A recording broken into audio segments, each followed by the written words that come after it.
The film opens with a man named Tom, his wife Julia, and their two children, Cassie and Ben, enjoying their summer vacation on a yacht in the middle of the Caribbean Sea. While Tom teaches Ben how to use a fishing rod and Cassie is engrossed in her phone, Julia decides to go for a swim. However, after a few moments, she unexpectedly begins to be swept away by a current, which pulls her father from the yacht. Seeing this, Tom quickly starts the yacht to go rescue Julia, who nearly drowns. Julia later explains to Tom what she experienced, and Tom suspects it might have been a whirlpool. He instructs everyone to avoid swimming carelessly to prevent such incidents from happening again. As night falls, the family begins celebrating Ben's 13th birthday. Tom gifts him a brand new laptop, but Julia reminds Ben not to spend all his time playing games on it and to use it for schoolwork as well. Cassie also gives Ben a Medusa mask, which he might use for a Halloween event, while Julia gives him a bracelet made from ocean stones, which is a popular trend among teens. They take a family photo together, and after the celebration ends, Cassie tries to call her boyfriend, who is in the city. However, her boyfriend mentions an unusual, terrifying storm happening there, and their connection abruptly cuts off. Soon after, the family begins to hear strange noises coming from outside the yacht. When they check, they realize the sounds are coming from a group of whales swimming nearby. One of the massive whales accidentally bumps into their yacht, causing them to panic. Concerned that the yacht might have been damaged, Tom decides to dive underwater to check the yacht's condition. However, upon his return, he finds himself with a severe injury on his left arm after accidentally brushing against the yacht's propeller. Tom informs them that the yacht sustained a slight dent from the whale's impact, and to prevent further damage, he tells Julia to call the Coast Guard for assistance. Yet, for some reason, they struggle to contact the Coast Guard as the signal keeps breaking up. After Tom assesses their food supplies, he informs them that they have enough provisions to last 4 more days, giving them time to wait for any passing ships that might come to their aid. Soon after, they once again hear strange sounds outside the yacht. This time, however, the sounds aren't from whales, but from meteors that begin to fall near their yacht. Tom is forced to start the yacht to steer them away from the falling meteors. Unbeknownst to him, the falling objects are not meteors but pieces of a burning plane. With Tom already straining the yacht's engines, the damage to the yacht worsens, and they can no longer start it. The once calm sea suddenly becomes turbulent, and Julia begins to experience unexplained nosebleeds, signaling that something is seriously wrong. Tom instructs everyone to put on life vests immediately. Mayday, this is the orca.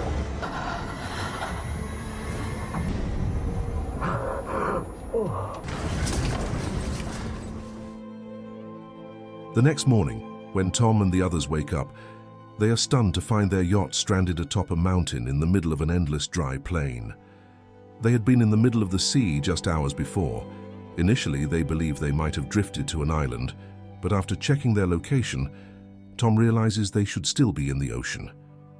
This means the sea itself has mysteriously disappeared, leaving behind a vast, exposed seabed. Tom also notices that his compass, which should point north, now points south, suggesting a massive shift in the Earth's tectonic plates that could have altered the landscape worldwide.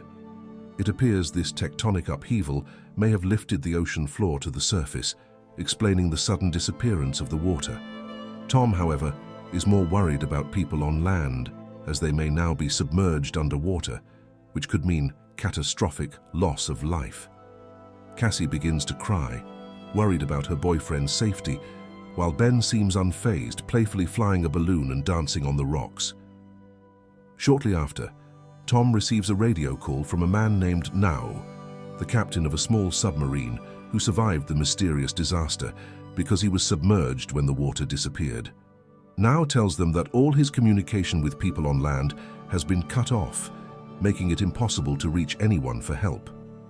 Even more concerning, Now fears that if the tectonic plates shift again, the ocean water might suddenly return. Hearing this, Tom decides they should make their way to Now, since their yacht is too damaged to survive a sudden return of the ocean. However, Now explains that his submarine can't hold everyone, so Tom asks Now to take his 2 children instead. After checking Now's coordinates, Tom estimates it will take them about 2 days to reach him on foot, so they start preparing for the long journey ahead. The next day, as Tom surveys the area, he suddenly spots a wounded stranger walking with a black dog. Concerned, Tom approaches the stranger and offers him some water.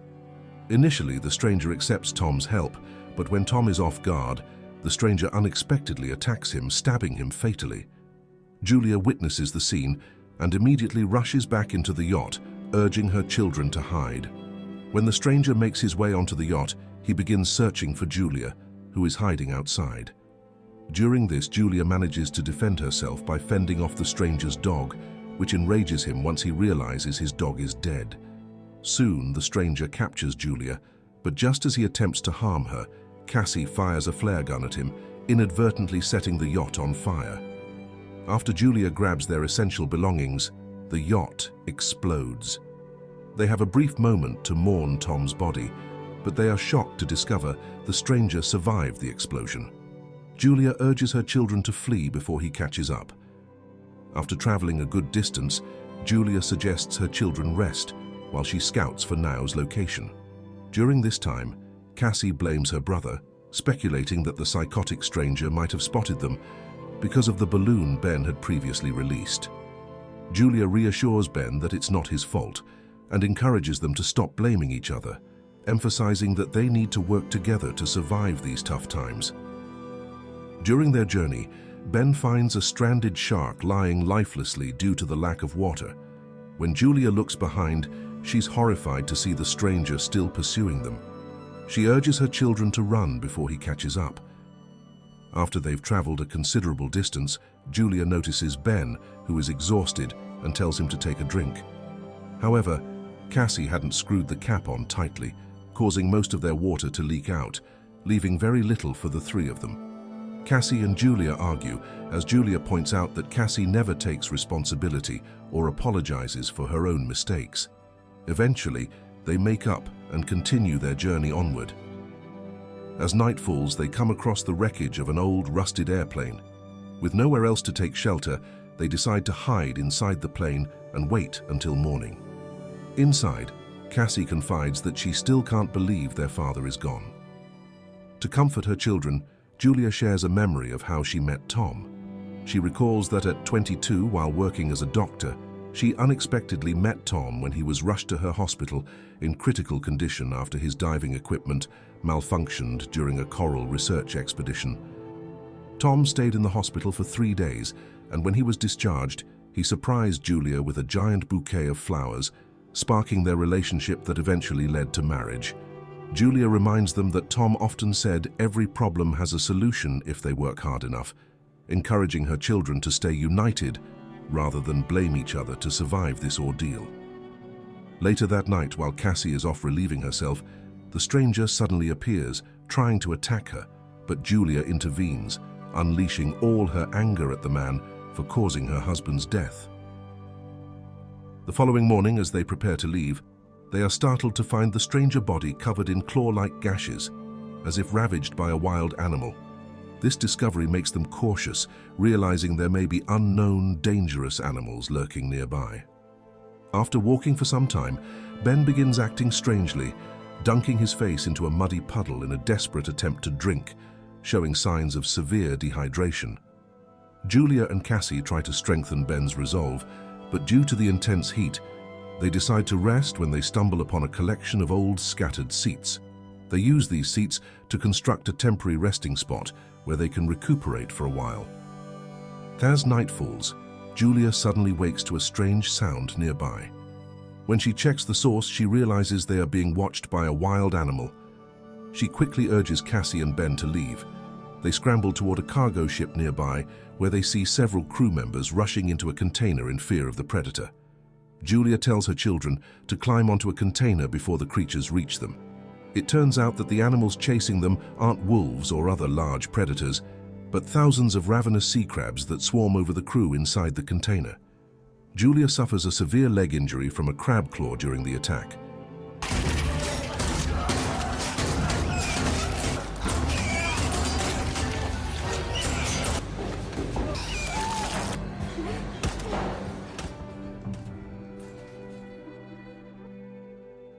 When she later wakes up from fainting, she finds Cassie and Ben missing.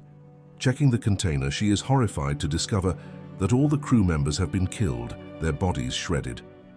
Eventually, Julia finds Cassie, who explains that she and Ben had tried to seek help, but, unable to find anyone, had taken shelter in the container to wait out the storm. Julia cauterizes her wound with gunpowder to prevent infection. When the storm subsides, they gather all available supplies from the crew, including water and weapons. Julia also finds a walkie-talkie, and after tuning to Nao's channel, manages to reach him. Nao informs her that he's nearby and will fire a flare to signal his location. With the flare as their guide, Julia and her children set off towards Nao. Although the distance is short, they struggle due to the steep cliffs they must descend. As they navigate the cliffs, a sudden, violent tremor shakes the ground, dislodging rocks that nearly fall on them. Thankfully, they escape unscathed, but the tremor traps Julia on a high ledge, separating her from her children. Realizing the tremor might signal an underwater tectonic shift, Julia instructs Cassie to take Ben and head to Nao before the ocean potentially returns. Cassie is reluctant to leave her mother, fearing another loss like her father's. However, Julia insists that if they stay, none of them will survive. Finally, Cassie agrees, reluctantly obeying her mother's wishes. After navigating the cliffs, Cassie and Ben finally locate Nao's submarine. However, they are shocked to discover that Nao is badly injured, having been attacked earlier by a stranger similar to the one who had assaulted their family, likely trying to steal the submarine. Realizing the situation, Cassie decides to retrieve her mother, as Julia, being a doctor, might be able to help Nao. Before she leaves, Ben hands Cassie his bracelet, hoping it will bring her luck and that she will return with their mother alive. Meanwhile, Julia is searching for another way out of the cliffs when she notices that the swarm of crabs is approaching, intent on devouring her. With limited ammunition, she fires at the crabs in desperation. When her bullets run out, Julia feels a moment of surrender and begins to think she may soon reunite with her husband. Suddenly, Cassie arrives to rescue her, renewing Julia's determination. She reaches out to Cassie's hand and manages to escape the cliffside just in time. Without delay, they head toward the submarine, with the crabs in hot pursuit. Once on board, they attempt to bring Nao to safety, but severely injured, he is quickly overrun by the crabs. Julia tells her children to get inside the submarine while she holds off the crabs. As Julia enters, they fearfully watch as thousands of crabs swarm the outside of the vessel. At that moment, a massive wave approaches, triggered by the tectonic shifts that have submerged the land back below sea level. The wave crashes against the submarine, sending it tumbling underwater, causing Julia to drift into memories of their happier past. She reflects on how their summer vacation, originally meant to celebrate Ben's birthday, has turned into a nightmare, resulting in the tragic loss of the man she loved most. Though they initially believe they won't survive the violent shaking, they regain consciousness after the turbulence subsides. Julia notices that the submarine has stopped, seemingly grounded by something. Deciding to exit, they are astonished to find themselves on land, but the city around them lies in ruins, devastated by the catastrophic disaster that has recently occurred. It appears that the city has been submerged, leaving it in complete disarray. This devastation confirms that Julia and her children are among the few survivors of this terrible event, with little sign that anyone else has made it out alive. And that's it for the story series of this film. Thank you for watching. Don't forget to support this channel by subscribe, like and share. See you in the next video. Goodbye.